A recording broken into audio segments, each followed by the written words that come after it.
DD Tamil தொலைக்காட்சி நேயர்களுக்கு வணக்கம். இந்தியா இந்த வாரம் நிகழ்ச்சிக்கு உங்களை வரவேற்பவர் நான் ராஜகோபாலன் சத்யநாராயணன். முதலில் தலைப்புச் செய்திகளை பார்க்கலாம்.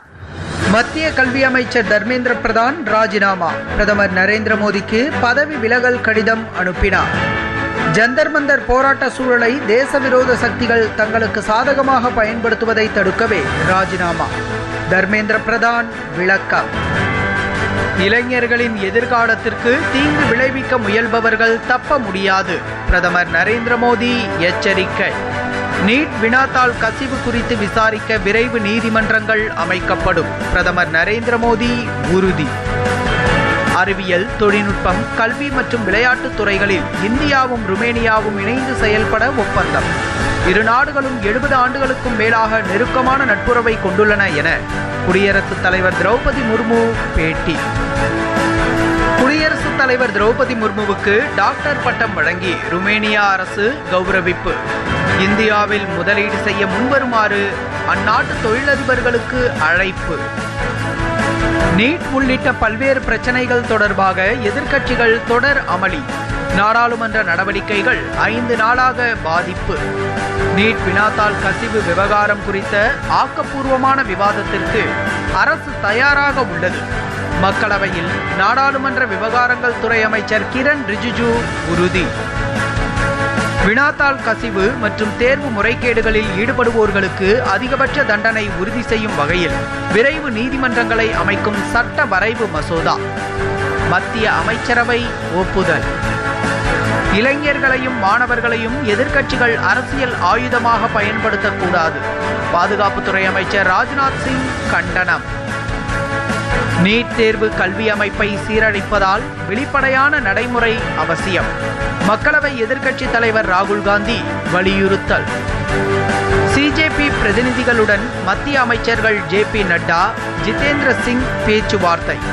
தில்லி போராட்டத்தை முடிவுக்கு கொண்டுவர மத்திய அமைச்சர்கள் வலியுறுத்தல். 26 நாட்கள் நீடித்த உண்ணாவிரதத்தை முடித்துக் கொண்டார் சமூக ஆர்வலர் சோனம் வாங்சுக். மத்திய அமைச்சர்கள் நேரில் சந்தித்து பேசியதை அடுத்து முடிவு.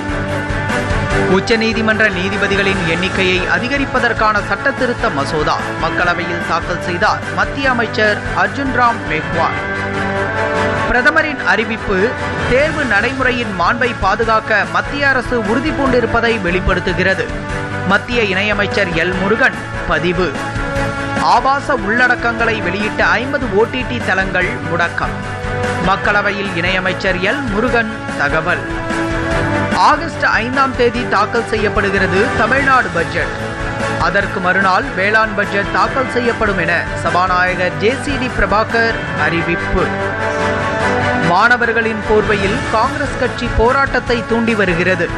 தமிழக பாஜக தலைவர் நைனா நாகேந்திரன் குற்றச்சாட்டு.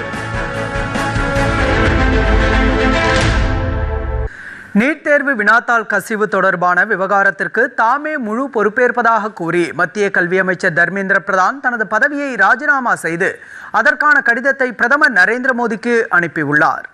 அந்த கடிதத்தில் தாம் 40 ஆண்டுகளுக்கும் மேலாக மாணவர்கள் மற்றும் கல்வி சீர்திருத்தத்திற்காக அர்ப்பணிப்புடன் செயலாற்றி வருவதாகவும் வலுவான கல்வி முறையே தேசத்தின் அடித்தளம் என்பதால் இளைஞர்களின் உணர்வுகளுக்கு தாம் மதிப்பளிப்பதாகவும் அவர் குறிப்பிட்டுள்ளார்.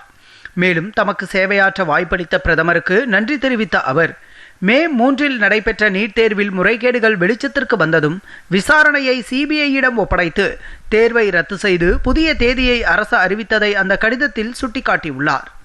மேலும் 20 லட்சத்திற்கும் அதிகமான மாணவர்கள் எழுதும் தேர்வு சுமூகமாக நடப்பதை உறுதி செய்வதே அரசின் முதன்மை முன்னுரிமையாக இருந்ததாகவும் முதல் நாளிலிருந்தே இதற்கு தாம் பொறுப்பேற்றுக் கொண்ட நிலையில் அதிலிருந்து ஒருபோதும் பின்வாங்கவில்லை என்றும் அவர் தெரிவித்துள்ளார்.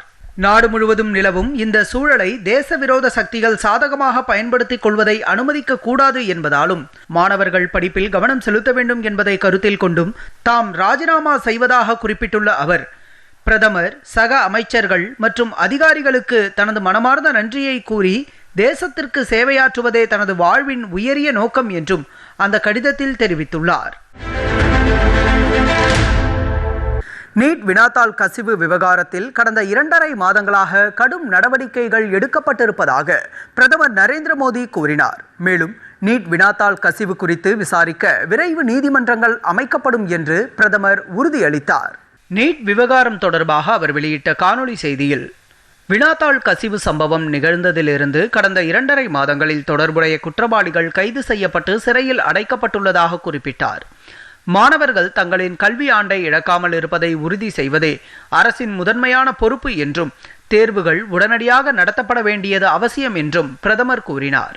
வினாத்தாள் கசிவு என்பது சாதாரணமான விவகாரம் அல்ல என்பதையும், இது லட்சக்கணக்கான மாணவர்களுக்கும் அவர்களது பெற்றோருக்கும் மிகுந்த வேதனையை அளிப்பதாகவும் அவர் குறிப்பிட்டார். விரைவு நீதிமன்றங்களுக்கான முன்மொழிவு ஒன்றை தயாரிக்குமாறு வியாழக்கிழமை சம்பந்தப்பட்ட துறைகளுக்கு ஆணையிட்டதாகவும், அத்துறைகள் தொடர்ந்து பணியாற்றி அன்றைய நள்ளிரவில் அதற்கான வரைவு அறிக்கையை தன்னிடம் சமர்ப்பித்ததாகவும் பிரதமர் தெரிவித்தார். விரைவு நீதிமன்றங்கள் மற்றும் கடுமையான தண்டனைகளுக்கான அம்சங்களை உள்ளடக்கிய இந்த வரைவு அறிக்கை குறித்து அமைச்சரவையில் விவாதிக்கப்படும் என்றும் பிரதமர் நரேந்திர மோடி கூறினார்.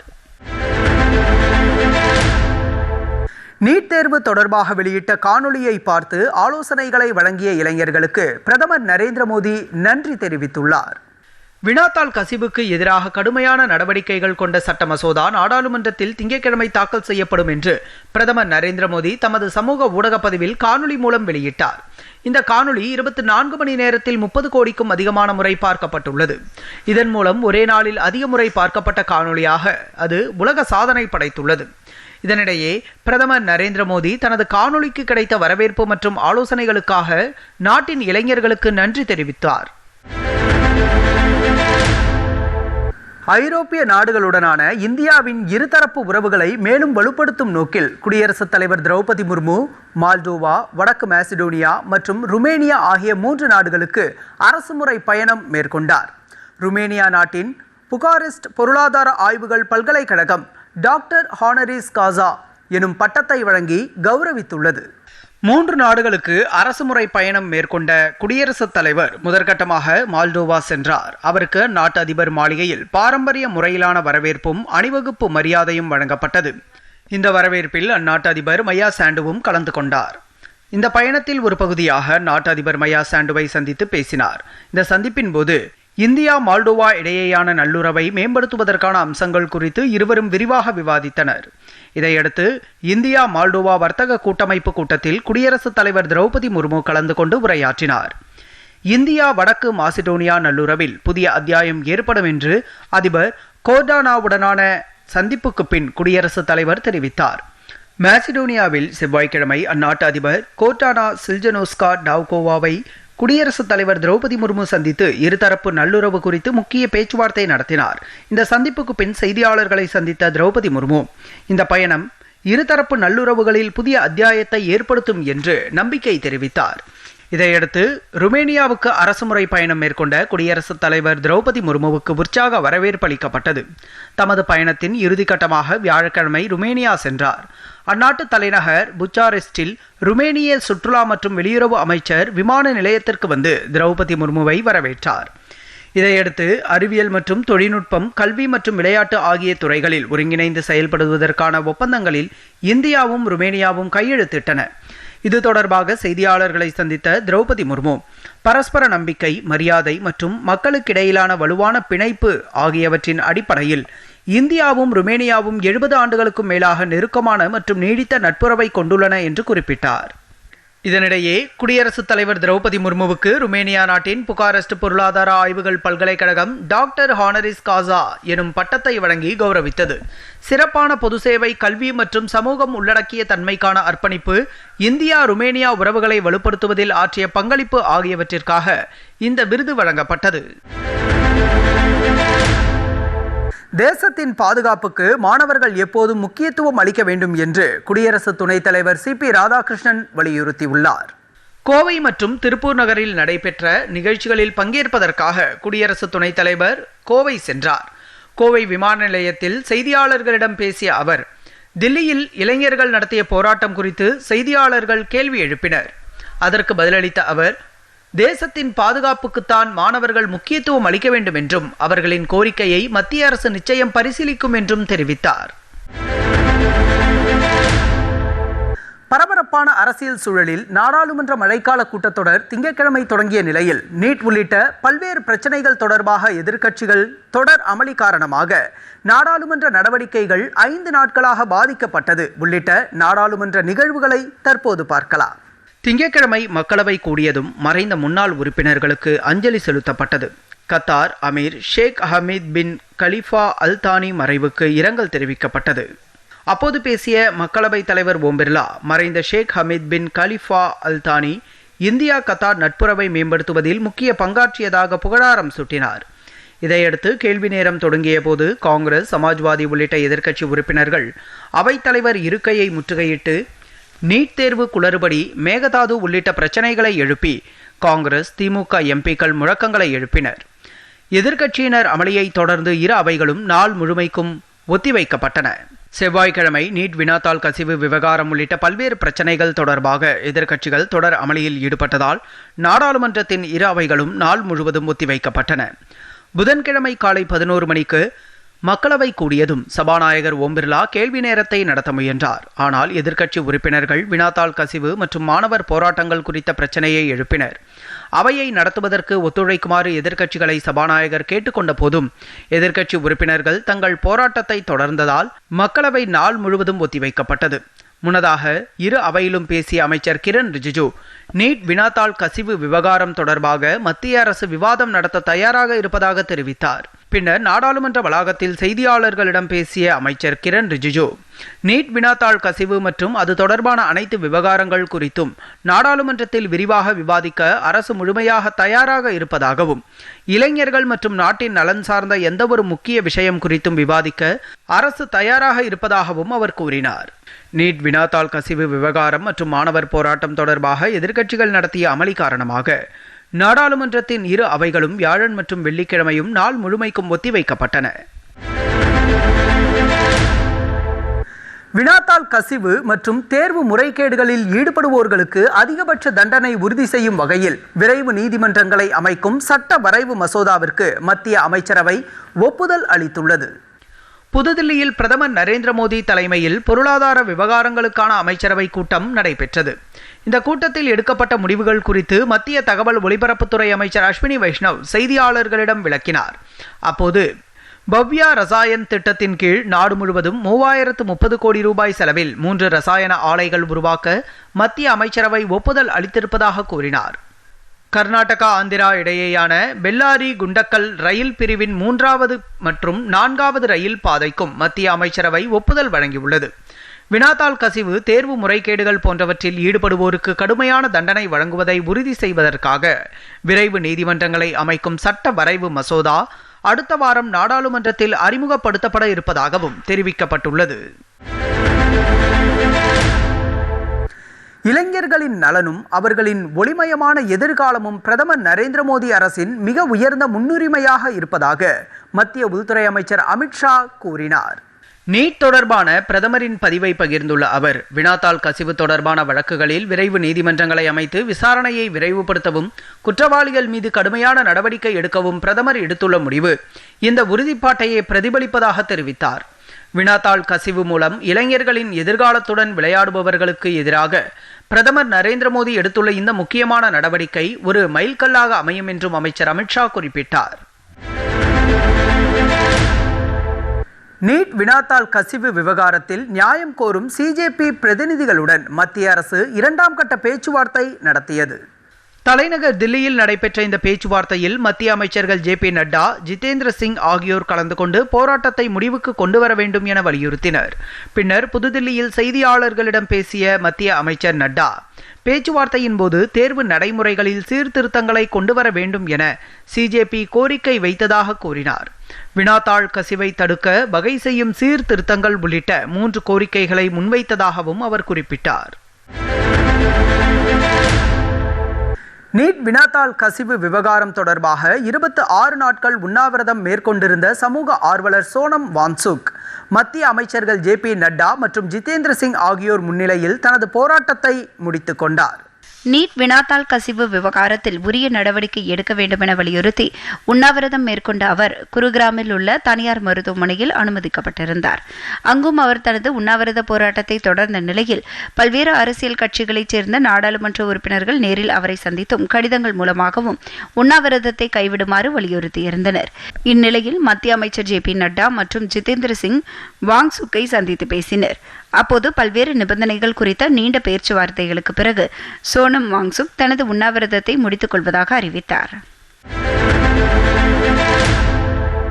இளைஞர்களையும் மாணவர்களையும் எதிர்க்கட்சிகள் அரசியல் ஆயுதமாக பயன்படுத்துவதை அனுமதிக்க முடியாது என்று பாதுகாப்புத்துறை அமைச்சர் ராஜ்நாத் சிங் திட்டவட்டமாக தெரிவித்துள்ளார். புதுதில்லியில் செய்தியாளர்களிடம் பேசிய அவர், தில்லியில் கடந்த சில நாட்களாக எதிர்க்கட்சிகளின் ஆதரவோடு மேற்கொள்ளப்பட்டு வரும் ஆர்ப்பாட்டங்கள் குறித்து கவலை தெரிவித்தார். இளைஞர்களின் உணர்வுகள், கவலைகள் குறித்து மத்திய அரசு மிகுந்த உணர்வு பூர்வமாக அணுகும் என்றும் மாணவர்கள் எழுப்பும் ஒவ்வொரு பிரச்சனைக்கும் தீர்வு காண அரசு தயாராக இருப்பதாகவும் அவர் கூறினார். ஒரு சில சக்திகள் தங்கள் அரசியல் சுயநலத்திற்காக மாணவர்களையும் இளைஞர்களையும் அரசியல் ஆயுதமாக பயன்படுத்த முயல்வதாக குற்றம் சாட்டிய அவர், பிரதமர் நரேந்திர மோடி தலைமையிலான அரசு மாணவர்கள் மற்றும் இளைஞர்களின் நலனை உறுதி செய்ய முழு அர்ப்பணிப்புடன் செயல்பட்டு வருவதாக கூறினார். நீட் தேர்வு வினாத்தாள் கசிவு விவகாரத்தை அரசியலாக்க கூடாது என்று மத்திய அமைச்சர் ஜே பி நட்டா வலியுறுத்தியுள்ளார். இவ்விவகாரத்தில் அரசியல் ஆதாயம் தேட முயல்வது முறையல்ல என்றும் அவர் கூறினார். புதுதில்லியில் செய்தியாளர்களிடம் பேசிய அவர், நீட் தேர்வு வினாத்தாள் கசிவு விவகாரம் தீவிர விசாரணைக்குரிய விஷயம் என்றும் இதுகுறித்து விரிவான விவாதம் தேவை என்றும் குறிப்பிட்டார். இதற்கு முழுமையான மற்றும் நேர்மையான விவாதம் அவசியம் என்றும் அவர் கூறினார். பிரதமர் நரேந்திர மோடி தலைமையிலான தேசிய ஜனநாயக கூட்டணி அரசு இவ்விவகாரத்தை மிகவும் தீவிரமாக எடுத்துக் கொண்டுள்ளது என்றும் ஜே பி நட்டா தெரிவித்தார். நாடாளுமன்றத்தில் நீட் விவகாரம் குறித்து விவாதிக்க அரசு தயாராக இருப்பதாகவும் விவாதத்தின் கால அளவை எதிர்க்கட்சிகளே முடிவு செய்யலாம் என்றும் அவர் அரசின் நிலைப்பாட்டை மீண்டும் வலியுறுத்தியுள்ளார். உச்சநீதிமன்ற நீதிபதிகளின் எண்ணிக்கையை அதிகரிக்கும் சட்டத்திருத்த மசோதா மக்களவையில் தாக்கல் செய்யப்பட்டது. மத்திய சட்டம் மற்றும் நிதித்துறை அமைச்சர் அர்ஜுன் ராம் மெஹ்வால் உச்சநீதிமன்ற நீதிபதிகளின் எண்ணிக்கையை அதிகரிக்கும் சட்டத்திருத்த மசோதாவை தாக்கல் செய்தார். உச்சநீதிமன்ற நீதிபதிகளின் எண்ணிக்கையை 33 37 அதிகரிக்க இம்மசோதா வகை செய்கிறது. நீட் தேர்வு கல்வி அமைப்பை சீரழிப்பதாக மக்களவை எதிர்க்கட்சித் தலைவர் ராகுல் காந்தி குற்றம் சாட்டியுள்ளார். தில்லியில் நடைபெற்ற இளைஞர்கள் போராட்டத்திற்கு ஆதரவு தெரிவித்து செவ்வாய்க்கிழமை களமிறங்கிய ராகுல் காந்தி கைது செய்யப்பட்டு பின்னர் விடுவிக்கப்பட்டார். இந்நிலையில் தில்லியில் செய்தியாளர்களிடம் பேசிய அவர், நீட் தேர்வால் மாணவர்கள் அளவற்ற மன அழுத்தத்திற்கு ஆளாவதாகவும் கடைசி நிமிடத்தில் வினாத்தாள் கசிந்துவிட்டது என்று கூறுவதால் மாணவர்கள் பெரும் பாதிப்புக்கு ஆளாவதாகவும் குற்றம் சாட்டினார். நீட் வினாத்தாள் கசிவு பிரச்சினையை மத்திய அரசு எளிதாக அணுகக்கூடாது என்றும் முறைகேடுகளை தடுக்க உறுதியான நடவடிக்கைகள் எடுக்க வேண்டும் என்றும் அவர் வலியுறுத்தினார். நீட் தேர்வு கல்வி அமைப்பை சீரழிப்பதால் வெளிப்படையான நியாயமான நடைமுறை கொண்டுவரப்பட வேண்டும் என்றும் ராகுல் காந்தி வலியுறுத்தினார். உலகளாவிய பல்வேறு சவால்களுக்கு மத்தியிலும் இந்தியாவின் ஜவுளி ஏற்றுமதி 3,25,000 கோடி ரூபாயாக உயர்ந்துள்ளதாக மத்திய ஜவுளித்துறை அமைச்சர் கிரிராஜ் சிங் தெரிவித்துள்ளார். மக்களவையில் இது தொடர்பான கேள்வி ஒன்றுக்கு எழுத்துப்பூர்வமாக பதிலளித்துள்ள அவர், 2025-26 நிதியாண்டில் இந்தியாவிலிருந்து ஜவுளி, ஆயத்த ஆடைகள் மற்றும் கைவினைப் பொருட்களின் ஏற்றுமதி 1.8% அதிகரித்துள்ளதாக கூறியுள்ளார். இது இதற்கு முந்தைய ஆண்டில் 3,19,000 கோடி ரூபாயாக இருந்தது என்றும் அவர் குறிப்பிட்டார். இந்தியாவின் ஜவுளி ஏற்றுமதியை ஊக்குவிக்க மத்திய அரசு பல்வேறு திட்டங்களை செயல்படுத்தி வருவதாகவும் உலகளாவிய சவால்களை சமாளிக்க தேவையான நடவடிக்கைகள் மேற்கொள்ளப்பட்டு வருவதாகவும் அமைச்சர் கிரிராஜ் சிங் தெரிவித்தார். நீட் வினாத்தாள் கசிவால் பாதிக்கப்பட்டவர்களுக்கு ஏதுவாக விரைவு நீதிமன்றங்கள் அமைக்கப்படும் என பிரதமர் அறிவித்திருப்பது தேர்வு நடைமுறையின் மாண்பை பாதுகாக்க அரசு உறுதி பூண்டிருப்பதை வெளிப்படுத்துவதாக மத்திய இணையமைச்சர் எல் முருகன் தெரிவித்துள்ளார். இதுகுறித்து அவர் வெளியிட்டுள்ள சமூக வலைதள பதிவில், பிரதமர் நரேந்திர மோடி தலைமையிலான மத்திய அரசு இளைஞர்களின் நலனுக்கு தொடர்ந்து முன்னுரிமை அளித்து வருவதாகவும் இந்திய கல்வி நடைமுறையை வலுப்படுத்த முக்கியத்துவம் அளித்து வருவதாகவும் குறிப்பிட்டுள்ளார். விரைவு நீதிமன்றங்கள் அமைக்கும் முடிவு கல்வி நடைமுறையின் மாண்பை பாதுகாக்கும் மத்திய அரசின் உறுதிப்பாட்டை வெளிப்படுத்துவதாகவும் மத்திய இணையமைச்சர் எல் முருகன் தெரிவித்துள்ளார். ஆபாசமான உள்ளடக்கங்களை வெளியிட்டதற்காக கடந்த 2 ஆண்டுகளில் 50 OTT தளங்கள் முடக்கப்பட்டிருப்பதாக மத்திய தகவல் ஒலிபரப்புத்துறை இணையமைச்சர் எல் முருகன் தெரிவித்தார். இது தொடர்பான கேள்வி ஒன்றுக்கு மக்களவையில் எழுத்துப்பூர்வமாக அவர் அளித்துள்ள பதிலில், புகார்களின் அடிப்படையில் இத்தகைய OTT தளங்கள் மீது மத்திய அரசு தொடர்ந்து நடவடிக்கை எடுத்து வருவதாக தெரிவித்துள்ளார். டிஜிட்டல் ஊடகங்களில் நடப்பு நிகழ்வுகளை வெளியிடுபவர்கள் மற்றும் இணைய வழியில் தொகுக்கப்பட்ட ஊடகங்களை வெளியிடுபவர்களுக்கான ஒரு கட்டமைப்பை உருவாக்க தகவல் தொழில்நுட்பம் விதிகள் 2021 மத்திய அரசு அறிவித்திருப்பதாகவும், இதன்படி இந்த OTT தளங்கள் முடக்கப்பட்டிருப்பதாகவும் அமைச்சர் எல் முருகன் குறிப்பிட்டுள்ளார். தில்லியில் பிரதமர் நரேந்திர மோடி இல்லத்தின் முன்பு ராகுல் காந்தி நடத்திய போராட்டத்தை கண்டித்து நாட்டின் பல்வேறு பகுதிகளில் காங்கிரஸ் அலுவலகம் முன்பு பாஜகவினர் போராட்டங்களை நடத்தினர். சண்டிகர், ஹைதராபாத், அகமதாபாத், போபால், திருவனந்தபுரம், ஜெய்ப்பூர் உட்பட நாட்டின் பல நகரங்களில் இந்த போராட்டம் நடைபெற்றது. நாடாளுமன்ற மழைக்கால கூட்டத்தொடர் நடைபெற்று வரும் நிலையில் தில்லியில் பதற்றத்தை உருவாக்க காங்கிரஸ் கட்சி முயற்சி செய்வதாக கூறி போராட்டங்களில் முழக்கங்கள் எழுப்பப்பட்டன. பாட்னாவில் காங்கிரஸ் அலுவலகத்திற்கு எதிரே பாஜகவினர் போராட்டம் நடத்தியபோது சிலர் கல்வீசி தாக்கியதால் பதற்றம் ஏற்பட்டது. தூத்துக்குடி மாவட்டம் குலசேகரப்பட்டினத்தில் ராக்கெட் ஏவுதளத்தை அமைக்கும் கட்டுமான பணிகள் தீவிரமடைந்துள்ளன. இந்திய விண்வெளி ஆய்வு மையமான இஸ்ரோவுக்கு ஆந்திர மாநிலம் ஸ்ரீஹரிகோட்டாவில் ராக்கெட் ஏவுதளம் அமைந்துள்ளது. அங்கிருந்துதான் செயற்கைக்கோள்கள் ராக்கெட்டுகள் மூலம் விண்ணில் செலுத்தப்பட்டு வருகின்றன. இந்நிலையில் 2வது ராக்கெட் ஏவுதளத்தை குலசேகரப்பட்டினத்தில் அமைக்கும் பணியில் இஸ்ரோ தீவிரமாக ஈடுபட்டுள்ளது. திருச்செந்தூர் அருகே ராக்கெட் ஏவுதளம் அமைக்க 2233 ஏக்கர் நிலம் கையகப்படுத்தப்பட்டு இதற்கான பணிகளை பிரதமர் நரேந்திர மோடி கடந்த 2024ஆம் ஆண்டு தொடங்கி வைத்தார். தற்போது கையகப்படுத்தப்பட்டுள்ள இடத்தை சுற்றி வேலிகள் அமைக்கப்பட்டு ராக்கெட் ஏவுதள கட்டுமான பணிகள் மும்முரமாக நடைபெற்று வருகின்றன. அங்கு ஒரே நேரத்தில் 3 ஹெலிகாப்டர்கள் தரையிறங்கும் வகையில் ஹெலிபேட் தளங்கள் அமைக்கப்பட்டு வருகின்றன. காவிரி நதிநீர் மேலாண்மை வாரியத்தின் 53வது கூட்டம் அதன் தலைவர் தலைமையில் புதுதில்லியில் உள்ள வாரிய அலுவலகத்தில் நடைபெற்றது.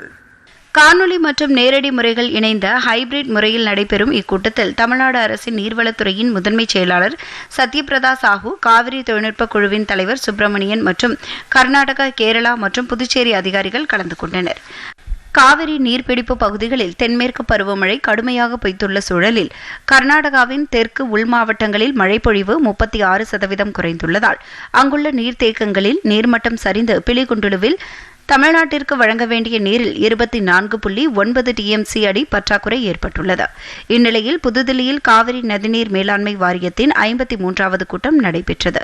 இக்கூட்டத்தில் இரு மாநிலங்களின் தரப்பிலும் வாதங்கள் எடுத்துரைக்கப்பட்டன. தமிழ்நாடு சட்டப்பேரவையின் கூட்டம் ஆகஸ்ட் 5ஆம் தேதி தொடங்கும் என்று சபாநாயகர் JCD பிரபாகர் அறிவித்துள்ளார். தலைமைச் செயலகத்தில் செய்தியாளர்களிடம் பேசிய அவர், வரும் 5ஆம் தேதி மாநில நிதியமைச்சர் மரிய வில்சன் தமிழ்நாடு பட்ஜெட்டை தாக்கல் செய்கிறார் என்று தெரிவித்தார். ஆகஸ்ட் 6ஆம் தேதி வேளாண் துறை அமைச்சர் வினோத் வேளாண் பட்ஜெட்டை தாக்கல் செய்ய உள்ளதாகவும் JCD பிரபாகர் குறிப்பிட்டார். பட்ஜெட் மீதான விவாதத்தை எத்தனை நாள் நடத்துவது என்பது குறித்து அலுவல் ஆய்வுக்குழு கூட்டத்தில் முடிவு செய்யப்படும் என்றும் சபாநாயகர் கூறினார். தாவேகா ஆட்சிக்கு அளித்து வரும் ஆதரவை மறுபரிசீலனை செய்வோம் என்று மார்க்சிஸ்ட் கம்யூனிஸ்ட் மாநில செயலாளர் பே. சண்முகம் தெரிவித்தார். பெரம்பலூரில் செய்தியாளர்களிடம் பேசிய அவர், தாவேகா ஆட்சி ஏழை எளிய மக்களின் நலனை கொண்டுள்ளதாக இருக்க வேண்டும் என்றும், இல்லையெனில் தங்களின் நிபந்தனையற்ற ஆதரவு என்ற நிலையை மறுபரிசீலனை செய்ய நேரிடும் என்றும் கூறினார். தமிழக அரசு மூத்த அமைச்சர்களை கொண்ட குழு அமைத்து பேச்சுவார்த்தை நடத்தி தொழிலாளர்களின் போராட்டத்தை முடிவுக்கு கொண்டுவர வேண்டும் என்று குறிப்பிட்டார். தமிழகத்தில் நீட் தேர்வுக்கு எதிரான போராட்டத்தை ஒடுக்க மத்திய மாநில அரசுகள் கடும் நடவடிக்கைகளை மேற்கொள்வது கண்டனத்திற்குரியது என்றும் பே. சண்முகம் தெரிவித்தார். தமிழ்நாட்டில் தெருநாய்களை கட்டுப்படுத்த தமிழக அரசு எந்த நடவடிக்கையும் எடுத்ததாக தெரியவில்லை என்று சென்னை உயர்நீதிமன்றம் அதிருப்தி தெரிவித்துள்ளது.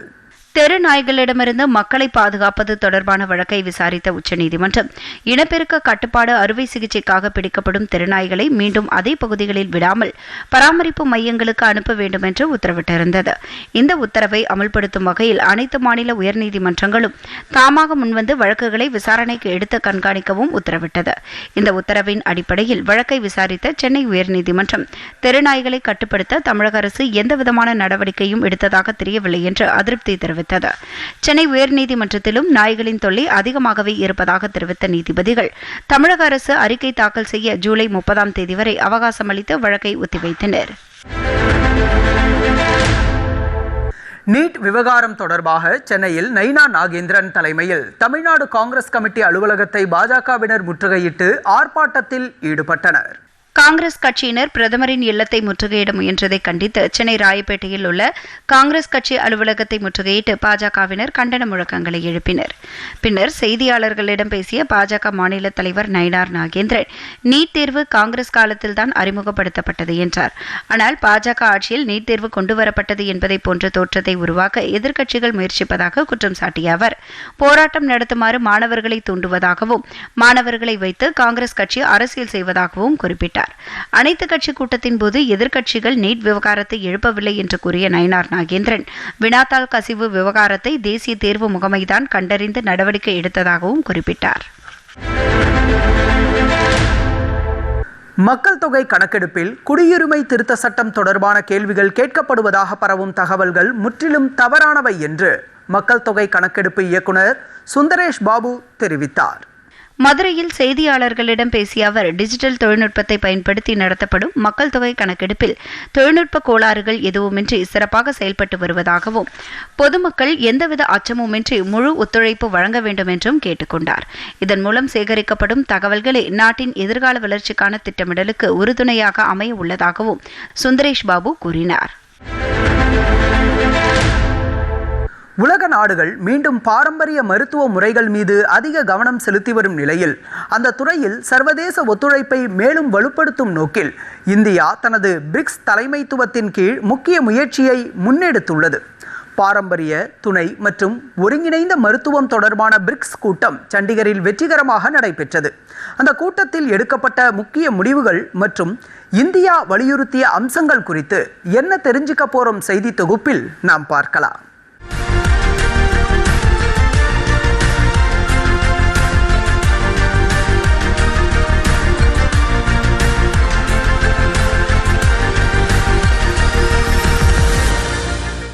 இந்தியாவின் பிரிக்ஸ் தலைமைத்துவத்தின் ஒரு பகுதியாக பாரம்பரிய, துணை மற்றும் ஒருங்கிணைந்த மருத்துவம் தொடர்பான முக்கிய பிரிக்ஸ் கூட்டம் சண்டிகரில் வெற்றிகரமாக நடைபெற்றது. மத்திய சுகாதாரம் மற்றும் குடும்பநல அமைச்சகம், ஆயுஷ் அமைச்சகம் ஆகியவை இணைந்து நடத்திய 4 நாள் பிரிக்ஸ் சுகாதாரத்துறை நிகழ்வுகளின் முக்கிய அமர்வாக இந்த கூட்டம் அமைந்தது. பிரேசில், ரஷ்யா, இந்தியா, சீனா, தென்னாப்பிரிக்கா உள்ளிட்ட பிரிக்ஸ் நாடுகளோடு தற்போது இணைந்துள்ள புதிய உறுப்பு நாடுகளின் மூத்த அரசு அதிகாரிகள், மருத்துவ நிபுணர்கள் மற்றும் தொழில்நுட்ப வல்லுநர்களும் இதில் பங்கேற்றனர். பாரம்பரிய மருத்துவத்தின் அறிவியல் அடிப்படையிலான வளர்ச்சி, உறுப்பு நாடுகளுக்கிடையேயான அறிவு பரிமாற்றம், சிறந்த நடைமுறைகளை பகிர்ந்து கொள்வது, ஆராய்ச்சி ஒத்துழைப்பை மேம்படுத்துவது மற்றும் ஒருங்கிணைந்த மருத்துவ சேவைகளை வலுப்படுத்துவது குறித்து விரிவான ஆலோசனைகள் நடைபெற்றன. மீள்திறன், புத்தாக்கம், ஒத்துழைப்பு மற்றும் நிலைத்தன்மைக்கான கட்டமைப்பு என்ற இந்தியாவின் பிரிக்ஸ் தலைமைத்துவ கருப்பொருளின் கீழ் நடைபெற்ற இந்த கூட்டம் உலகளாவிய சுகாதாரத்துறையில் பாரம்பரிய மருத்துவத்தின் பங்கை மேலும் வலுப்படுத்தும் முக்கிய முயற்சியாக கருதப்படுகிறது. இத்துடன் நிறைவடைந்தது இந்தியா இந்த வாரம் செய்தி தொகுப்பு. மீண்டும் சந்திக்கலாம் மற்றும் ஒரு நிகழ்ச்சியில்.